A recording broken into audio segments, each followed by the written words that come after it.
Assalamualaikum warahmatullahi wabarakatuh. Selamat pagi semuanya. Selamat pagi Ibu Desi Trianggraini SEMM selaku dosen ekonomi internasional. Kami dari kelas manajemen 647T05 kelompok 11 ingin mempresentasikan hasil dari diskusi kita dengan judul Strategi dan Lingkungan Bisnis Internasional. Kami dari kelompok 11 yang beranggotakan saya sendiri, Ardianto Saputro, selanjutnya ada Nur Muhammad, ada Muhammad Tegar Pribadi, alias Sabrina, Muhammad Al-Hafiz, dan yang terakhir ada Dinda Saraswati. Untuk poin pembahasan yang nantinya dibahas yaitu yang pertama ada definisi bisnis internasional, yang kedua ada jenis dan manfaat bisnis internasional, yang ketiga ada strategi bisnis internasional, yang keempat ada analisis lingkungan bisnis, dan yang terakhir ada kesimpulan. Baik, yang pertama di sini ada bisnis internasional. Bisnis internasional sendiri merupakan kegiatan bisnis yang melampaui batas negara dan melibatkan lebih dari satu negara.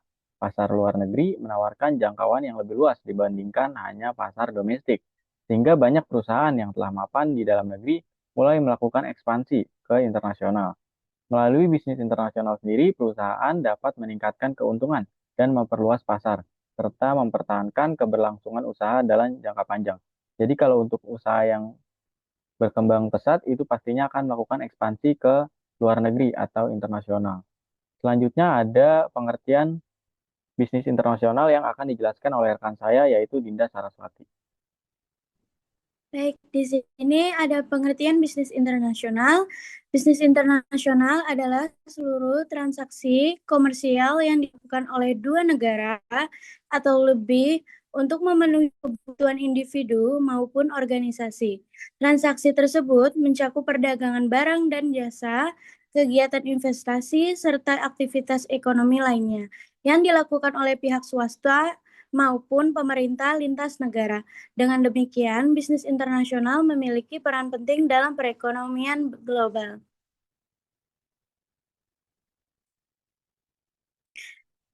Di sini pun ada bisnis internasional menurut para ahli.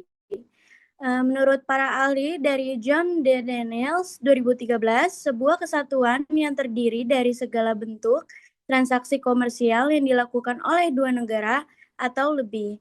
Yang kedua, ada dari Ruckman and Holzers 1995, segala bentuk transaksi yang terjadi di lintas batas negara untuk memenuhi kebutuhan individu maupun organisasi.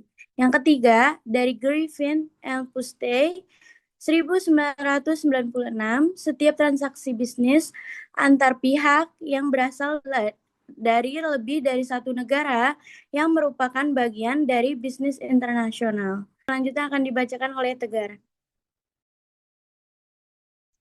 Baik, selanjutnya di sini ada jenis-jenis bisnis internasional, yaitu bisnis internasional memiliki beberapa bentuk utama, yaitu perdagangan internasional yang melibatkan ekspor dan impor barang berwujud, perdagangan jasa internasional yang objeknya berupa jasa tidak berwujud, investasi portofolio dalam bentuk aset keuangan seperti saham dan obligasi, serta penanaman modal langsung yang dilakukan dalam jangka panjang dan keterlibatan aktif dalam pengelolaan perusahaan di negara lain.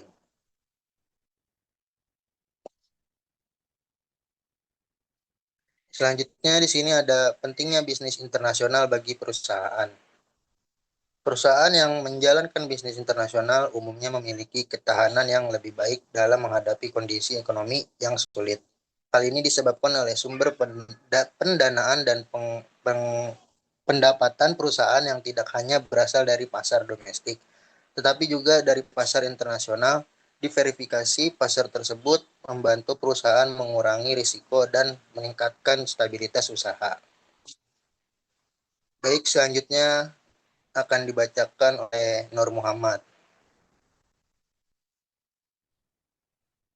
Ya, selanjutnya di sini ada manfaat bisnis internasional bagi perusahaan. Melalui bisnis internasional, perusahaan dapat memperluas pasar sehingga produksi dapat dilakukan yang meningkat memungkinkan perusahaan untuk menggunakan mesin dan sumber daya secara lebih optimal. Kondisi ini akan meningkatkan produktivitas, memperbesar pendapatan, serta menghasilkan keuntungan yang lebih tinggi bagi perusahaan. Next. Selanjutnya ada manfaat bisnis internasional bagi negara. Bisnis internasional memberikan manfaat besar bagi negara karena berperan dalam meningkatkan pertumbuhan ekonomi nasional. Perdagangan internasional dapat meningkatkan produk domestik bruto, memperbesar divisi negara, serta mendorong berkembangnya industri baru. Selain itu, bisnis internasional juga membuka lapangan kerja baru dan meningkatkan kesejahteraan bagi masyarakatnya. Selanjutnya akan dibahas oleh Alia Sabrina.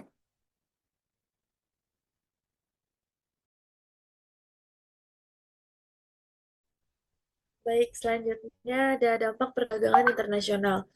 Perdagangan internasional ini membantu negara dalam memenuhi kebutuhan barang dan jasa yang tidak dapat diproduksi secara optimal di dalam negeri. Selain itu, perdagangan internasional berperan dalam membentuk hubungan baik antara negara yang dapat berkembang ke bidang lain, seperti politik, budaya, pendidikan, dan teknologi. Hubungan yang baik tersebut mendukung stabilitas dan kerjasama internasional. Next, ada jenis-jenis strategi internasional. Yang pertama ada strategi bisnis internasional atau international business strategi. Strategi ini menggunakan ekspor dan lisensi untuk memasuki arena pasar global. Strategi ini juga dianggap kurang menguntungkan karena dianggap kurang responsif terhadap selera konsumen lokal. Yang kedua adalah strategi multidomestik atau multidomestik strategi, yaitu strategi untuk mendesentralisasikan wewenang untuk membentukkan kebijaksanaan perusahaan terhadap anak-anak cabang perusahaan yang ada di negara lain. Yang ketiga ada strategi global atau global strategi. Strategi ini lebih bersifat sentralisasi di mana kantor pusat atau host country mengendalikan cabang-cabang perusahaannya dengan produk yang dihasilkan bersifat standar. Yang keempat ada strategi transnasional atau transnasional strategi. Strategi ini mengkombinasikan berbagai keuntungan dari ketiga strategi di atas, yaitu untuk mencapai economic of scale atau low cost dan sekaligus merespons selera pasar lokal. Selanjutnya ada lingkungan bisnis. Lingkungan bisnis ini adalah seluruh faktor internal dan eksternal yang mempengaruhi arah dan kebijakan perusahaan. Lingkungan ini bersifat dinamis dan dapat berubah, sehingga perusahaan harus mampu beradaptasi dalam menghadapi perubahan tersebut. Next, selanjutnya akan dijelaskan oleh rekan saya, Hafiz. Analisis lingkungan internal. Analisis lingkungan internal mencakup aspek pemasaran, produksi dan operasi, sumber daya manusia, keuangan, serta sistem informasi.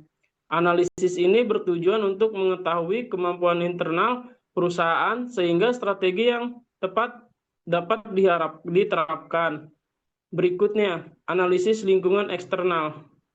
Analisis lingkungan eksternal meliputi lingkungan ekonomi, teknologi, politik, dan hukum, sosial budaya, serta demografi. Analisis ini dilakukan untuk menilai kemampuan perusahaan dalam beradaptasi dan berinovasi agar mampu bersaing di pasar global.